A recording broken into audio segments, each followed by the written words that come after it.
Thank you for joining us on Nationwide on the network service of the NTA. I am Nolene Ebel Ame. We begin the broadcast by informing you that President Bola Tinubu has arrived Kaduna on a day visit. The president, while in Kaduna, attended the wedding ceremony between Nasiruddin Yari and Safiya Shehu Idris.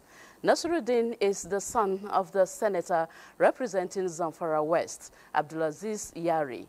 Presidential Advisor on Information and Strategy, Bayo Onanuga, stated that President Tinubu will also pay a courtesy visit on Aisha, the widow of the late former president of Nigeria, Muhammadu Buhari, at the family residence in Kaduna. From Kaduna, we take you to Rivers State, where the governor, Siminalayi Fubara, arrived airport, where the crowd of supporters finally received him.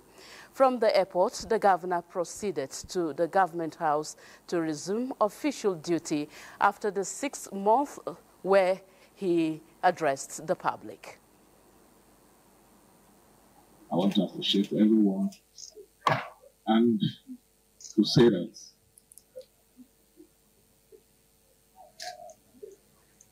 we love you, but God loves you more. We are going to address the states officially by 6 p.m. this evening, and in that state broadcast, every other person, every personality, every authority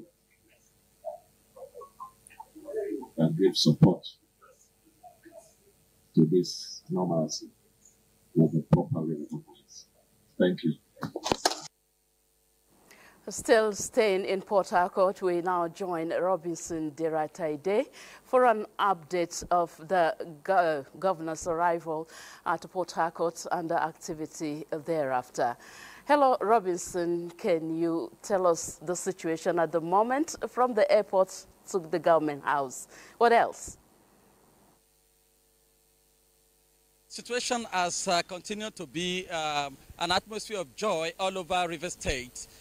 Since the day before yesterday, when the presidency announced the end of emergency rule in Rivers State, Rivers people have been very happy and eagerly anticipating for the arrival of the governor. Yesterday, we all knew he couldn't make it, but today, as early as 5 to 6 a.m., a lot of people were at the airport eagerly waiting for his arrival.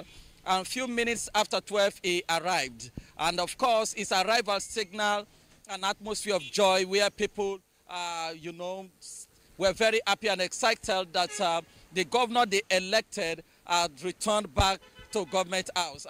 Unfortunately, the crowd was too much at the airport that the governor could not even, exchange pleasantry very well, but he rushed down to the government house where he granted interview, and he reassured Rivers people that his commitment to delivering the goodness of democracy will continue now that he has returned. Of course, in the last 6 months has been a period of suspension in governance, particularly in the area of projects. And people believe that now that the governor has returned, the projects will now commence again. The governor moved immediately after granting that interview from the government house to his private residence. We are close to his private residence here in GRA, Port Harcourt.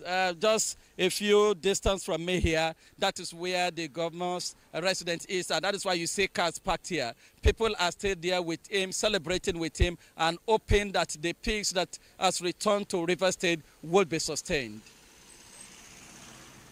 Thank you so much for the update, Robinson Derataide. It has been a long day for you. Long day for me. Thank you. All right. In other news, the 2030 Commonwealth Games Bid Evaluation Committee has raised the hopes of Nigeria winning the bidding war for the Centenary Games. This follows the ongoing inspection of facilities and infrastructures at the Moshood Abiola National Stadium, Abuja. Austin Edemudu is monitoring the event for NTA. Nigeria made an attempt to host the Commonwealth Games was in 2007. 18 years later, Nigeria is back again with another bid to host the 2030 edition. These are the critical stakeholders, including the leadership of the National Sports Commission, the 2030 Commonwealth Games Bid Evaluation Committee, and the visiting members of the Commonwealth Inspection Team. Nigeria is really committed and is able, more than able, and have the capabilities and the possibilities to host what I will term the best games ever in the Commonwealth. To see all the wonderful venues and just to see all the passion and all the people that have pulled together such an exciting proposition for Commonwealth sport and for Nigeria for the future. And in hosting the games will create an avenue for 850 million young Africans by 2050 to be well positioned to do what they know how to do best. This is the prototype of the proposed Games Village at the Moshood Abiola National Stadium, Abuja. Package A will host athletics, track and field events. Here is the International Broadcast Center being managed by the Nigerian Television Authority, NTA, as broadcast partners for the proposed 2030 Commonwealth Games in Abuja here in Nigeria. Of course, facilities and equipment here are being upgraded to that effect. The management of the Nigerian Television Authority, NTA, led by the DG's representative, the Executive Director of News, Ayo Ademui, conducted the team around the International Broadcast Center. The inspection team also visited some training facilities as they continue with the assignment till Friday. In Abuja, Austin Edemodu, NTA News. In other news, the National Assembly Joint Committee on Appropriations has reached an agreement with the National Economic Team towards immediate commencement of implementation of the capital component of the 2025 budget.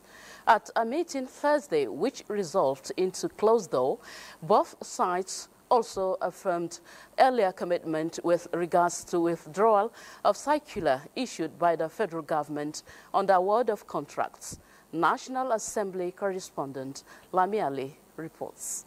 Between the Senate and House of Representatives Joint Committee on Appropriations and the National Economic Team is convened to look at pending issues like the implementation of the capital component of the 2024 budget, which is ongoing, as well as the state of the implementation of the 2025 budget, with particular reference to the capital components.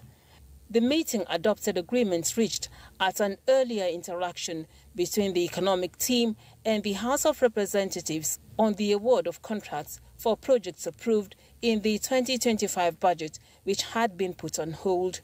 There are resolutions that have been reached with the executive, which include, number one, issuance of the authority to incur expenditure for 30% funding of the 2025 budgets. That's one. Number two, that the existing budget of 2024, we have to go all the way to December of 2025. The 2025 budget implementation will commence as soon as possible, and AIE will be issued within 7 days after our discussions. Elsewhere, the Senate Committee on Health, as well as that of FCT area councils, met with executives of the Association of Resident Doctors and appealed that the striking FCT resident doctors should resume work. The lawmakers promised to meet with the FCT minister for a quick resolution of the impasse. I'm giving you my own commitment now.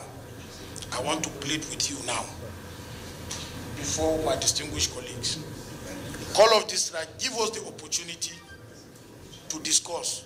Very soon, we'll get back to Nigerians on our position. From the National Assembly, Lami Ali, NTA News.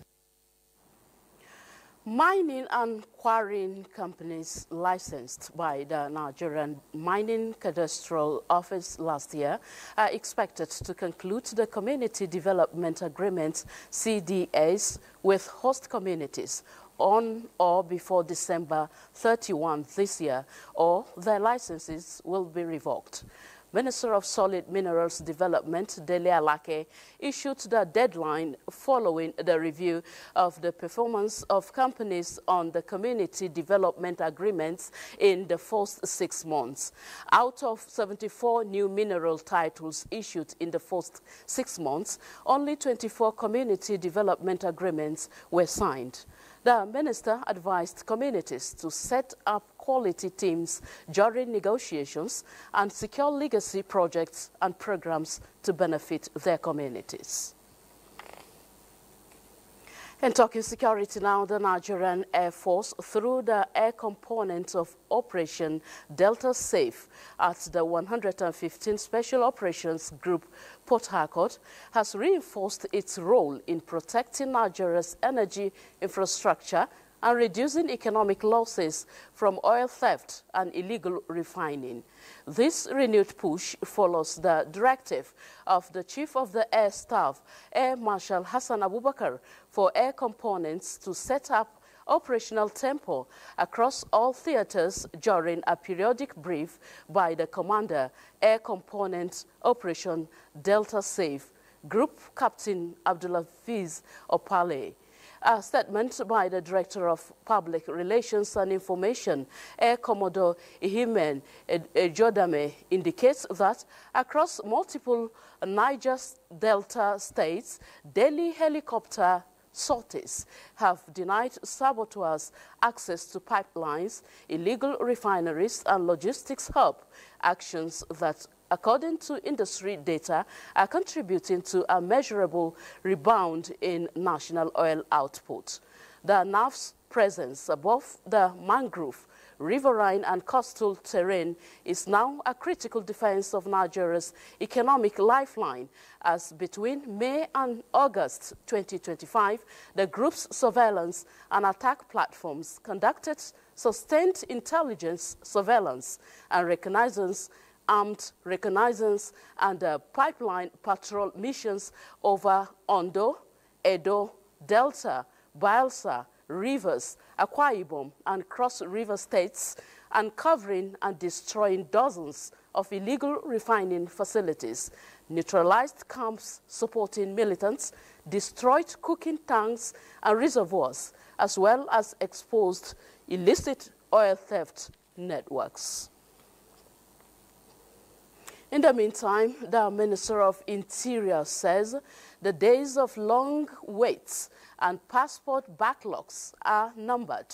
He gave the assurance while inspecting the Data Personalization Center at the Nigeria Immigration Service headquarters in Abuja. Victor Azu reports. At the core of passport production is the Data Personalization Center, where biometric data is processed and security features are stamped in. For Minister Olubunmi Tunjioju, seeing the process up close was necessary to make sure reforms deliver real results. We now have a system here that will bring an end forever to the era of backlog, because production can be done at record time. The minister says the new center will cut delays and restore public confidence in Nigeria's passport system. He insists technology and oversight must go together to deliver faster, smarter service to Nigerians at home and abroad. We're doing about 250, 300 per machine per day. Today, the system that you've seen does about 1,000 per hour. Within 4 or 5 hours of working, NIS can provide solutions to the demand of Nigerians. With reforms picking up pace, the old bottlenecks of passport application may soon give way to efficiency, transparency, and trust. In Abuja, Victor Azu, NTA News. The federal government has taken a step further to ensure seamless implementation of National Energy Master Plan for improved electricity supply and energy security with the inauguration of the committee to drive the reform. Director General of the Energy Commission of Nigeria, Dr. Mustafa Abdullahi, emphasizes that the National Energy Master Plan serves as a comprehensive blueprint to ensure energy security, expand access to reliable electricity, promote renewable energy, and reduce Nigeria's carbon footprint in line with global climate goals. Minister of Science, Technology and Innovation, Uche Naji, reaffirms federal government's commitment to modernizing the energy sector, strengthening public-private partnerships, and promoting indigenous innovation in energy technologies. Development partners and other stakeholders commit to building strong institutional frameworks, mobilizing investments, and strengthening technical capacities to drive the master plan's successful implementation. While Imo residents were still applauding the state government for the banning of graduation for pupils and students of nursery and junior secondary school, the government again introduced other policies prohibiting the submission of certain required items to schools for enrollment of a child and time for dismissal of both public and private schools across the state. Of resumption of schools for the 2025-2026 academic session in Imo State, the government introduced policies prohibiting the collection of certain items during the enrollment of pupils and students into schools, such as shovels, hose, cutlasses, and other numerous items, as well as unauthorized fees and charges. The government also introduced 3 p.m. as dismissal time for all schools in the state. Yes, I'm very grateful for this new policy. We are suffering too much. After paying school fees, during the exam, we pay for exam fee. We had our last meeting, we discussed on what we call internal regulations. And as an association, we've been able to disseminate such information to our members. There must be a task force that will go around the schools and ensure that the government policies are adhered to. Children go to toilets. There is need for high level of hygiene because this is a school. If there is a breakout of disease here now, it is an epidemic, it's problematic. So you have to provide toilet tissues. Investigation on the level of compliance to these new policies by public and private schools shows that while some schools have started complying, others are yet to adhere to the directives. Previously, they did demand for something like broom, tissue, soap, but recently, I don't know, maybe it's because of the state governor's directive. I still have this feeling that some schools will have a way of building it in. Imo State Commissioner for Education, Primary and Secondary, Professor Bernardi Kewonha says the policies are aimed at curbing exploitation by private school owners and public school headmistresses and principals. He discloses that he has warned the schools against flouting the order, as that will attract sanctions. I've gone as far as getting a hotline, a telephone number, with which if you see something, you say something. We want to give the people hope, and we want to make sure that parents must breathe. It is the expectation of parents that the policies will be strictly implemented. In a similar news, Loretta Arinze Ugwem monitored the level of compliance by both public and private schools in the state. Brings us details as presented from our studio.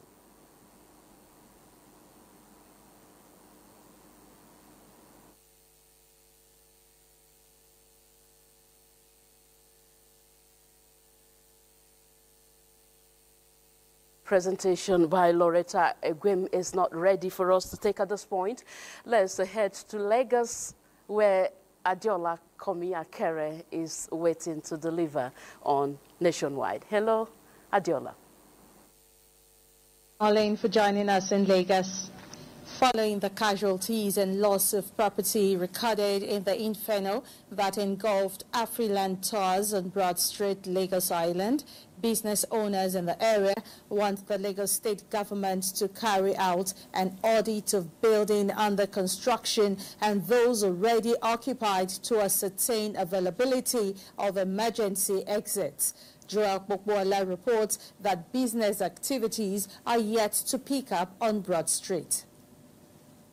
Fire incidents are not new in Lagos Island and environ, but the inferno that engulfed the Afriland building is one that will linger on in the memories of those who witnessed it for a long time. The only exit in the building could not be accessed when smoke started from the basement, causing panic. They can open the glass. Immediately that thing happen. This thing will go up. But the glass is different. Sometimes when they fall like this, they look no serious before. So all this building now, we get glass.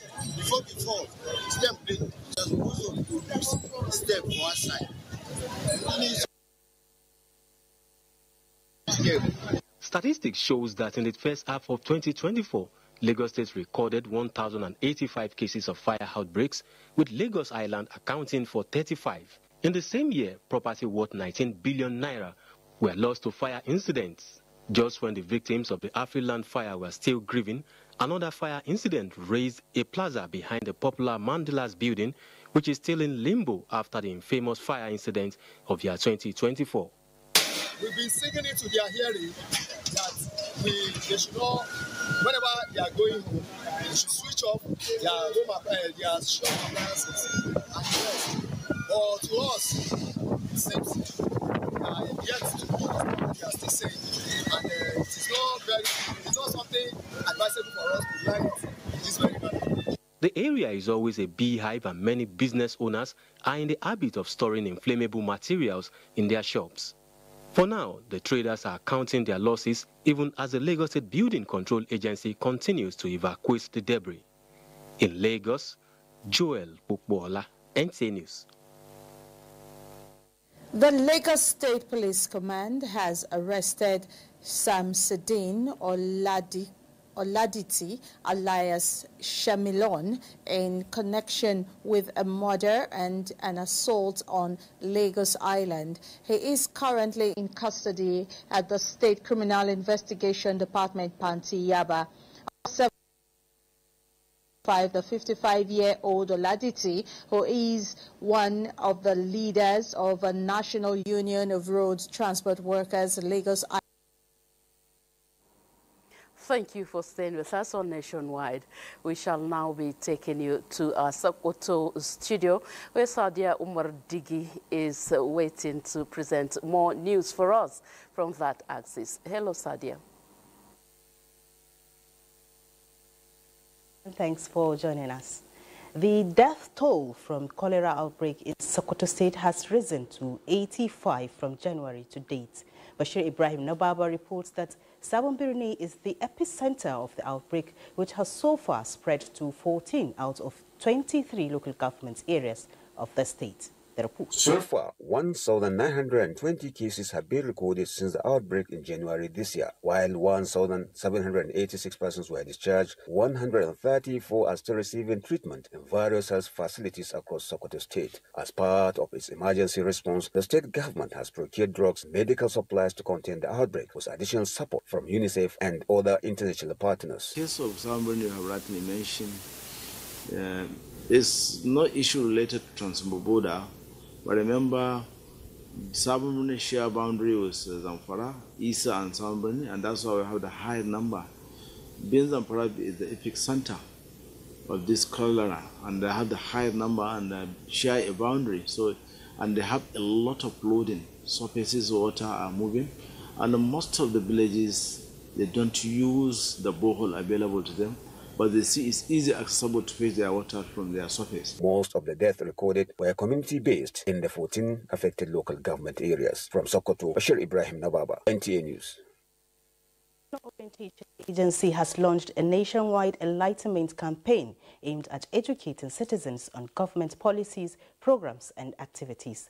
The campaign was flagged off by agency's National Director of Media and Communication, Malam Bala Musa, in Birnin Kebbi, the Kebbi State capital. Usman Abdullahi Shiu has more. The event emphasized the need to install a strong sense of national identity among citizens while educating participants on practical measures to reduce the impact of recurring floods in Nigeria. These include community-based initiatives and effective emergency preparedness strategies. Stakeholders, including Emergency Management Agency, shared their expertise on disaster response and relief coordination. NOAA Director in Kebbi State, Muhammad Nasiru Karofi, called on citizens to prioritize these critical issues and work collectively towards building a resilient and prosperous society. Addressing security concerns have been doing their best. The community also have been doing their best. But to get to the bottom of this problem, we need a kind of engagement that will let us understand the problem itself. Participants also contributed to the relief effort in disaster-affected communities, highlighting the values of collaboration between government agencies and stakeholders. I think what I want to say, our greatest challenge in security situation is activities of informants. Somebody said that if we can curtail activities of informants. Flooding is one of the most common natural disasters. When the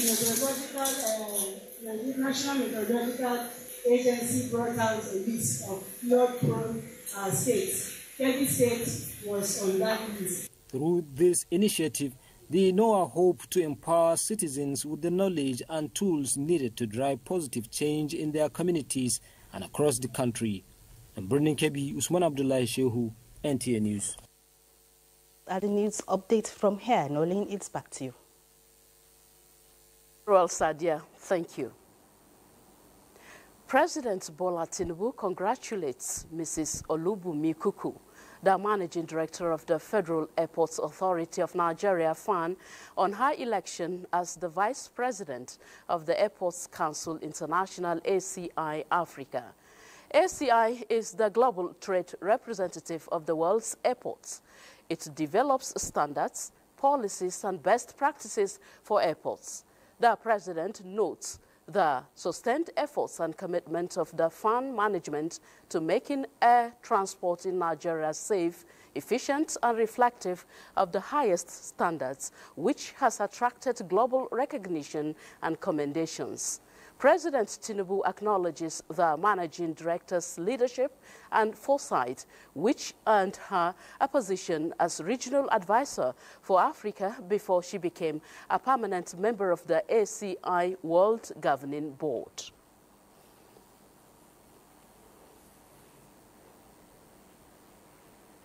I told you earlier that Loretta Arinze-Igwem monitored the level of compliance by both public and private schools in Imo State, and here is her report. Well, before now in Imo State, the issue of schools demanding for such items like tissue, hose, shovel, even some charges before a student is being admitted into school or allowed to sit for a particular exam has been a source of worry to parents. In the course of carrying this report, we find out that some schools in Imo State have started complying to the directive, while others are yet to comply.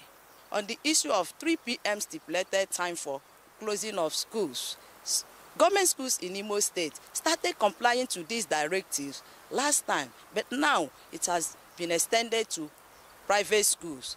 We were able to find out from the Commissioner for Education in Imo State has had a series of meetings with representatives of private school owners in Imo State, where he warned them on the need for them to comply to the directives, as any school that failed to comply to it will be sanctioned. We are also opportune to speak with some private school administrators who now told us that they are doing their best to ensure that their members comply to the directives in Imo State. Thank you very much, Loretta. And still speaking on education, this time around in Gombe, stakeholders in the education sector in Gombe State are joining forces to tackle out-of-school children crisis, pledging to enroll over 400,000 students in the 2025 academic year. Emmanuel Akila reports that their commitment came during a one-day stakeholders engagement meeting focused on a new enrollment drive campaign. In years, Gombe State government intensifies efforts to reduce the number of out-of-school children, but the goal is not yet reached. Therefore, this stakeholders engagement is aimed at coming up with practical strategies towards addressing the problem. We have identified vocational skills for the out-of-school and almajiris, and we have introduced programs like 6 months or 9 months intensive coaching, and then writing SSCE or YEC or NBIs by these out-of-school children, because some of them are so aged that you cannot bring a 17-year-old and say start from primary 1. This year's enrollment drive campaign program is pragmatic and designed to develop a behavioral change communication of material for back to school and drive strategic activities. There is no development without education, and everybody must be educated. It's not a privilege, it's a right. I've been encouraging women especially to allow their girl child to go to school, and even the fathers to put in a word for the child, especially the girl child, so that she will be educated to have a better family.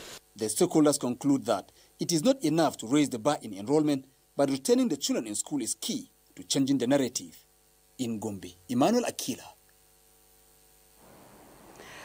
Backlog of local government salaries, pensions and arrears, benefits totaling about 5 billion naira, paid off by Bayelsa state government in collaboration with council administrations in the state.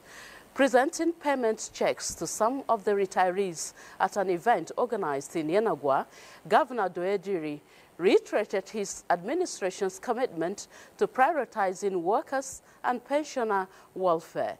Timi Priye O'Hare reports. The 5 billion naira disbursement is the final installment of funds released by the Governor Doediri administration to settle a 12 billion naira backlog of pension arrears owed to local government pensioners in Bayelsa State. The event to hand out checks to retirees at the banquet hall in Yenagua is attended by representatives of various labor bodies, including the president of the Nigerian Union of Local Government Employees. Dewey highlighted the challenges of pensioners, which, according to him, prompted his administration to carry reforms in the local government system. And you all know this. From the beginning of my tenure up until today, I've been speaking about true federalism. We cannot afford to have a Bayelsa that produces the oil and gas for Nigeria with only 8 local government areas, whilst others will have 40 and 44 local government areas. It is injustice. And so we need a national dialogue where we can examine most of these things. And local government creation should be the functions of state governments with the ability to fund the local government that they can create. In separate speeches, guests appreciated Governor Doediri for his support, the council administrations and pensioners, as they urged other state governments to emulate the gesture. We gather here to celebrate and honor the exceptional leadership of Your Excellency and Your Deputy, who have demonstrated an unwavering commitment to the welfare and development of Bayelsa State. The Nigeria Union of Local Government Employees, NORGE, is proud to recognize your outstanding achievements, which have transformed the local government system of Bayelsa State. Other major highlights of the event include the conferment of an award by the NORGE national leadership on Dewey as the best performing governor on local government reforms and welfare in Nigeria. In Yenagua, Siminepri, O'Hare, NTA News. Elsewhere, training and recertification of fuel tanker drivers are practical ways to curtail crashes on the roads. This was the focus on engagement between the Committee on Driver Retraining and Road Safety and the Ministry of Transportation in Abuja. Correspondent Ladibala reports. Accidents involving fuel tankers and articulated vehicles are becoming frequent on Nigerian roads, resulting in loss of lives and property. The social-economic impact of these incidents is devastating. To address this challenge, the National Assembly directed the training and recertification of fuel tanker and articulated vehicle drivers nationwide. Subsequently, a committee was constituted by the Ministry of Transportation.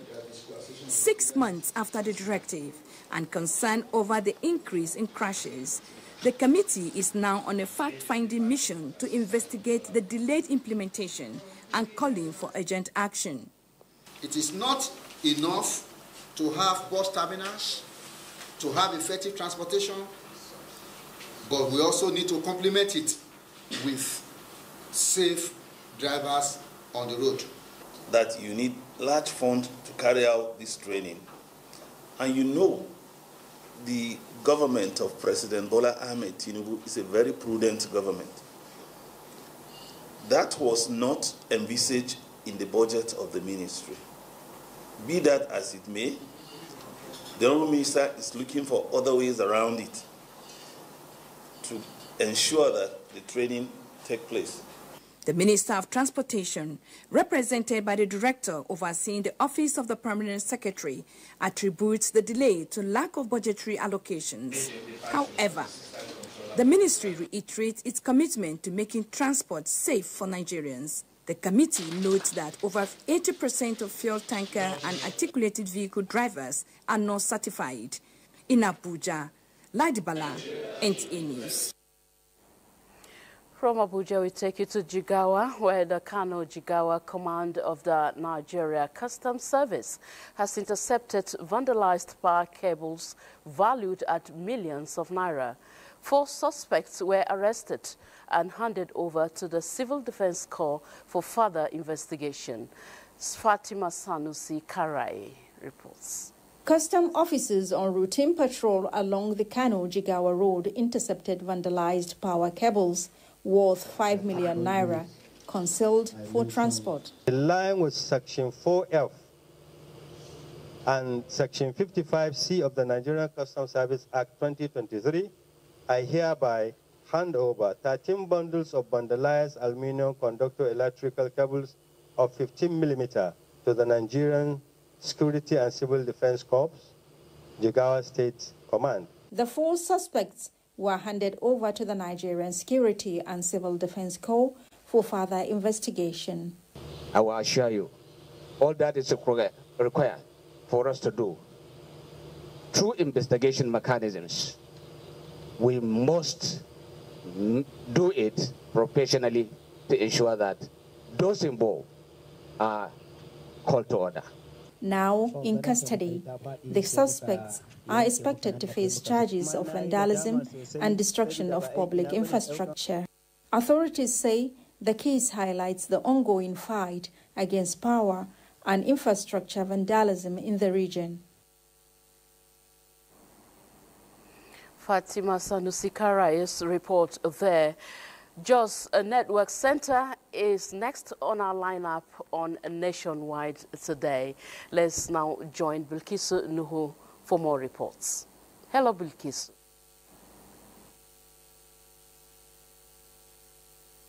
Nuhu for more reports. To Jos. National Chairman of APC, Professor Nantawe Yilwada, says he will continue to render humanitarian services to the people, particularly the less privileged. He stated this in Jos while speaking on the flag-off of free medical services to the people of the state. Ijoma Ozomina has details.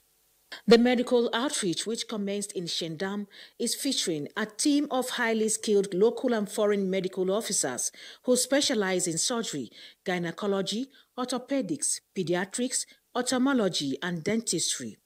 At the moment, medical officers are attending to primary cases in the southern senatorial district of the state. We're doing surgery, we're giving glasses, we're replacing teeth. Even artificial teeth we're giving there. They do polishing for people too, and then they do a lot of things.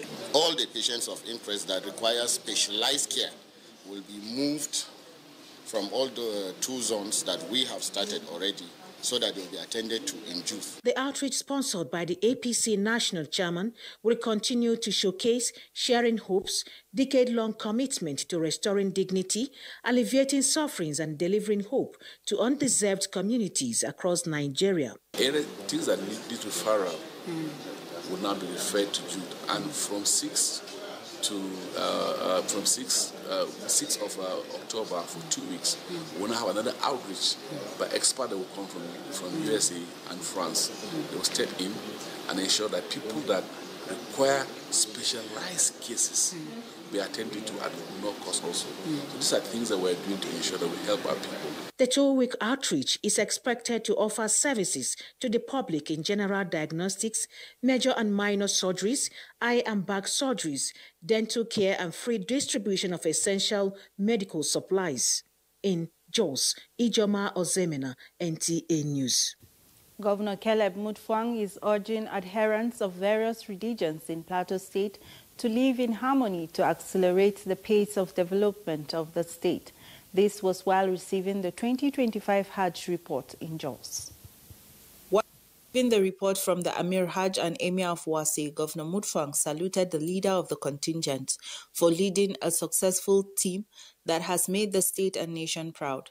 The governor pledged to reward the woman who found and returned over $5,000 and the man who found and returned an iPhone, describing their honesty as rare. Governor Mutfwang appealed to citizens to resist the temptation of disrupting the existing peace, assuring that he is committed to ensuring development in all parts of the state. Let me assure you that I am committed to making sure that we live in peace. Irrespective of religion, we must live in peace with one another. Amir Hajj and Emir of Wase, Muhammad Haruna, commended the team, saying it is the first most organized team under his leadership. We are also proud to report that Plateau State programs won several awards this year. Most notable, our programs were highly recommended for their exceptional hygiene and discipline in Mecca. This is a direct reflection of your leadership. He also expressed gratitude to the governor for providing the Muslim Pilgrims Welfare Board with a befitting structure, describing it as the first of its kind since the creation of Plateau State. Norlin is standing by in Abuja for the continuation of Nationwide. Welcome back from Jos to Abuja on Nationwide. For the nation to thrive and achieve its set goal, an accountability mechanism that holds people responsible and in a transparent manner must be in place. These were words from experts on service delivery at Training on Performance Management System PMS. Olainka Ojo reports. Since 1974 down to 2024, government process of assessing workers was through the use of annual performance appraisal form known as APA form. And the fact that it has outlived its importance is the reason why the present administration in 2025 introduced the Performance Management System, PMS, into the public sector to address some gaps. There's no linkage between the organization and the individual.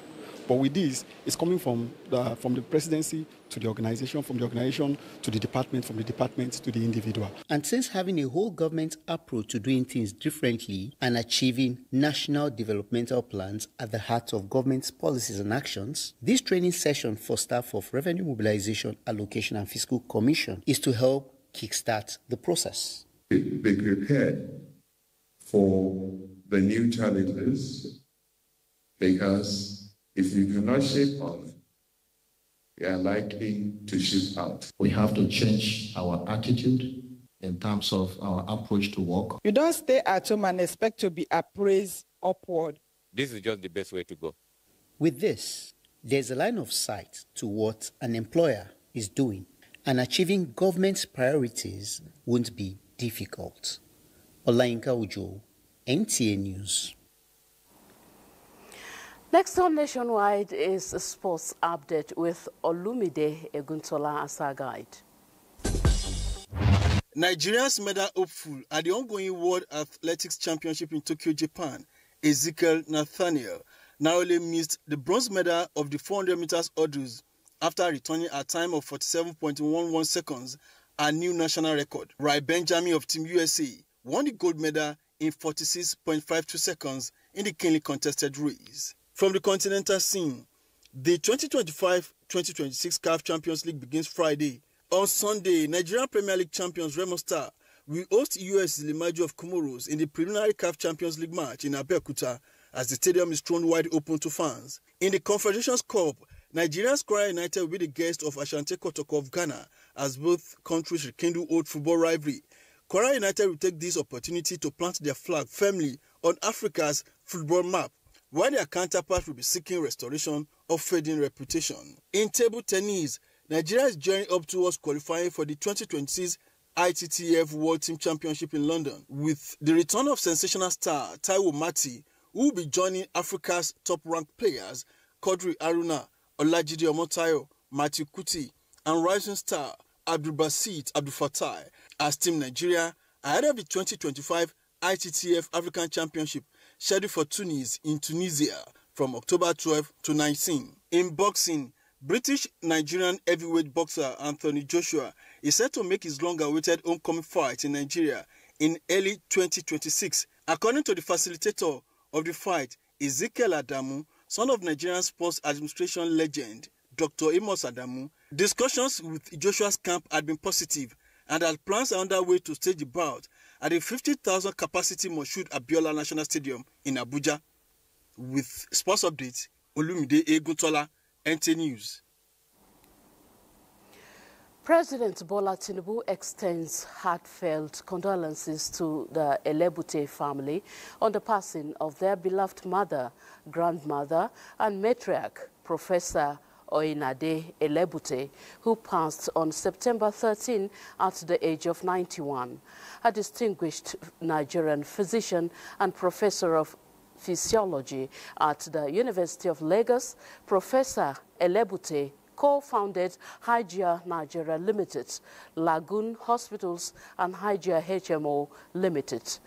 President Tinubu pays tribute to the late physician's lifetime service to humanity through her medical practice, training generations of health professionals, and pioneering private healthcare services in Nigeria. Special advisor to the president on media and strategy, Bayo Onanuga, in a statement, said President Tinubu prays for the peaceful repose of the departed soul and comfort for family and loved ones mourning this irreparable loss. And that concludes Nationwide today.